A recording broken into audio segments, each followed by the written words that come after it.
Hello everyone and welcome. This is Olga from It Is Already Yours, and today I'm going to talk about how to be pursued by someone you love. And I just want to remind you that we are all just energy, like your hand, right? It looks quite solid, doesn't it? But if you were to put it under a powerful microscope, you will see that you're just this beautiful, strong, vibrating energy. And once we understand energy and that like energy attracts like energy, you can work on raising your vibration to attract so many more amazing things into your life. Now, I think I'm probably going to do a separate video on this particular topic because it is such a big, beautiful and powerful topic. But for now, what we need to understand is the basics of energy and how we attract like energy, and energy dynamics and how it pertains to manifesting. Then we can actually create the experience of being pursued pretty easily. It can also help us understand why we haven't yet been pursued by our special person, and maybe even why we have kind of been the one always showing up and giving a lot, and what that might be the result of. So I do want to go deep into this whole concept of how to be pursued, and once we understand this, understand what exactly is going in with this type of dynamic, then you can finally be pursued in the way you want to be pursued in relationships. But before I do dive in, please make sure you subscribe to my channel and like this video. Please know that your support really does mean so very much to me. I'm very, very grateful. All right, let's jump in.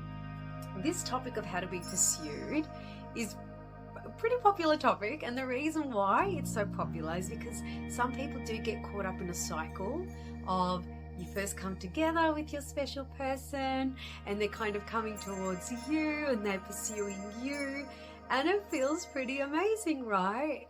And then what might happen is you probably start to feel a little more vulnerable and a little more needy in the relationship. And so the momentum of the relationship shifts towards you starting to pursue, and you start to go towards them.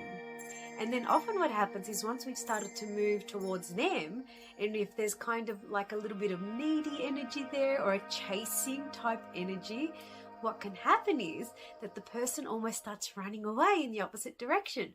What happens when you get chased? You start running, right? And it's the same with that chasing type of energy within a relationship. And so then the relationship can kind of stop, or things might change, like really change. And if you've ever been part of a dynamic like this, it can sometimes spin a little out of control. And at the end of it, like when the relationship has kind of fallen apart, you're probably sitting there wondering, what happened? Like at the beginning, they were pursuing me and it was amazing and they were doing all these amazing things for me. How on earth did it get so turned around? Like what actually happened? Okay, well, here's what happened. And one of the ways we can look at it is through the momentum of energy. And typically in a romantic relationship at given times, one person is going to be the pursuer and one is going to be the receiver. Now, of course, this isn't to say that it can't be switched up and that one person always has to play the one role. Okay, one person doesn't always have to be the pursuer, and one person isn't always the receiver. Okay, so it can totally be switched up. However, in a lot of relationships, people are going to have their preference of what position feels really good to them. And it doesn't mean that one person always gives in the relationship and the other person just takes everything. It doesn't mean that at all. What it does mean, however, is what I'm really referring to. I'd really love for you to fill into this with me. What I'm talking about is the momentum of energy and how the momentum of energy is flowing between two people in a relationship. It's going in one direction or another, more predominantly. And being aware of that can really help you balance your relationship. And what happens in a lot of relationships, it might start out that the momentum of energy is going in one particular direction, and that's usually how a relationship starts, okay? So the momentum of energy is going the way it feels good to both people at the beginning, right? So the pursuer is doing the majority of the pursuing, and the receiver is receiving that energy from the pursuer. That's usually how it starts, and it often feels really, really good to both people. But then what tends to happen is when we start to get more involved with someone, and when we start to become a little more vulnerable with someone, and then we can start giving more, but it might actually come from a place of fear. Okay, and have a think about this for a second. It's a fearful feeling that comes up, like I have to reach out more. I'm speaking mostly to the receivers here, where you might start to get a little into your fear space and start thinking, oh no, I have to reach out more, I have to start sending more texts, I have to start making contact, I have to start pursuing. And sometimes we don't even consciously know that we're doing this, but it usually starts to happen when we get into our fear space. And if you think about past relationships, see if you can remember this happening, and if you felt it before. It's really, really very normal. Then what can happen is when we start to become more vulnerable or invested in a relationship, us receivers can take on more pursuing energy. And what that looks like is we're sending more texts, more than we usually would. We're thinking about them all the time, so sending a lot more energy to them. We're always reaching out first without giving them the chance to reach out to us sometimes first too. We start to always make the plans, like we really just start pursuing. And so I invite you to think about what direction is the momentum of that energy going in. Is it going from you out to the other person primarily, or is it coming towards you? So you're being pursued. But if you're the person putting out most of the energy, then you've become the pursuer. It's just how relationships work, and yes, we can totally switch it up. So it's not always that the receiver is always receiving and the pursuer is always pursuing. It's not like that at all. However, what can happen is if we switch the dominant momentum of energy from being the receiver to being fully the pursuer, and then that what happens, it doesn't feel good. It starts to not feel good to either people in the relationship. And that can cause a relationship to fall apart because both people are sitting there thinking, this doesn't feel good anymore. Now, the person who naturally wants to be the pursuer, when they're overly pursued, it doesn't feel good to them.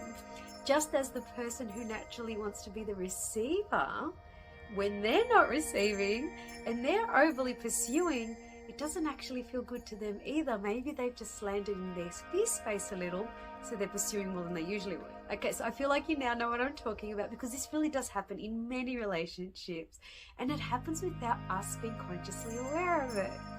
So maybe the first thing you might want to do is think about your own pattern here. Have a think about over past relationships. Have you at certain points turned into the pursuer in your relationships when you really, really wanted to be the receiver? And if that's happened, just ask yourself, what did it feel like in that momentum of energy? Did it feel like a shift from them coming towards you to you going towards them? If so, you then stepped into the position of the pursuer. You aren't being pursued anymore.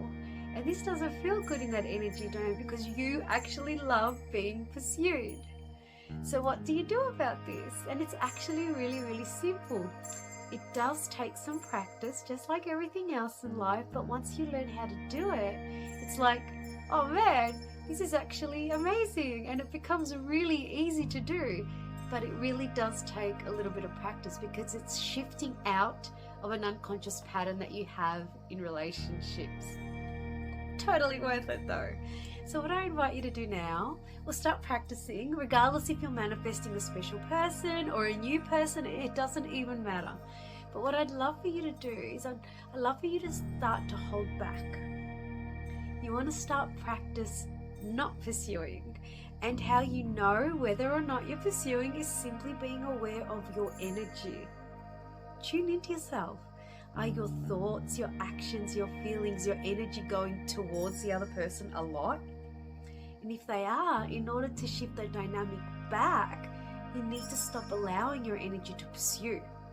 You can't be the dominant pursuer. And the way we shift this dynamic back into the original position is we just start holding our energy. We visualize drawing it in, holding back our actions a little, holding back our texts a little, in order to step back into that receptive mode that actually does feel really good to us. You actually just step back. And the number one way you can do this is simply to pull back your actions, and your energy. Again, all this means is that you don't want to be consistently texting first. You don't want to be thinking about them all the time. It doesn't mean you never do, or that you don't respond to a text, or never ever reach out first. It's not what it means at all. So basically, have a look over at your own pattern with this pursuing. Track your own way of being, and have you self-evaluate how much you need to kind of pull back. Okay, which is essentially into a beautiful receptive mode. So that's kind of step one. And step two, in the receptive mode, a lot of us have to train ourselves how to be receptive, to be open to receive, especially people that overgive. Like if you're kind of programmed to be a true overgiver, overly giving, that's being a pursuer. And so train yourself to land in a new position in relationships. So what does this look like? It looks more like as you're pulling back and drawing in your energy, and you're going into more stillness. You're going to be a lot more open, and you're going to be activating an imaginal experience of receiving. And you're going to feel into that. Feel life coming towards you. Feel your person's energy coming towards you. Feel your person's love coming towards you. And sometimes really practicing being open and practicing receiving these things can be kind of hard of us to understand in our linear mind, because it is much more of a feeling. It's an internal body experience, and we kind of have to improvise what this feels like. But you can really kind of tune in and get the feel for it. So just drawing in your energy, pulling back, opening up and receiving. Pulling back, opening and receiving. It does feel a particular way. And what you want to do is you want to train yourself back into that position, which means you want to feel yourself open and available to receive. I'm available and open to receive. I feel it in my body. And you can totally use that affirmation. I do. It's one of my favorite ones, actually. I'm available and open to receive.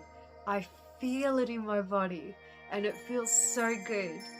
But really, it is very much a body felt experience of opening up and being available to receive. And you don't have to be very literal about what you're available to receive at all. It can just be like an essence, kind of like just a feeling.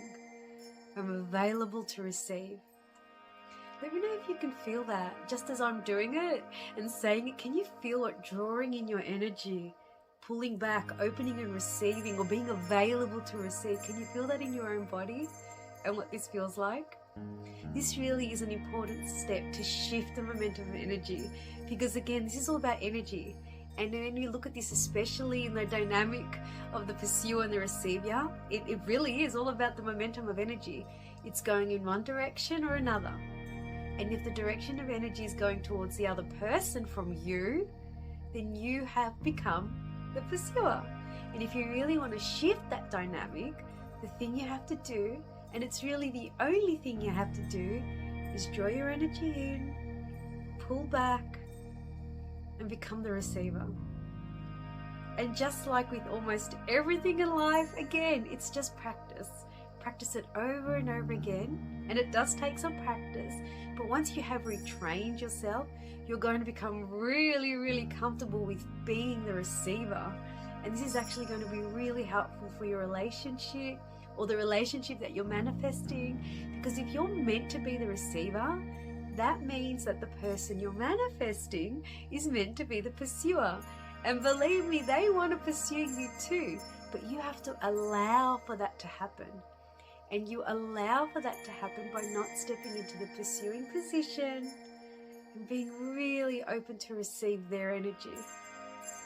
So I would really love to know how this video landed with you. Could you see any patterns emerge in your own life and relationships? Please let me know in the comments. And if you did find this video helpful, please hit like, and I will see you soon. I'm sending you so much love and light. Bye.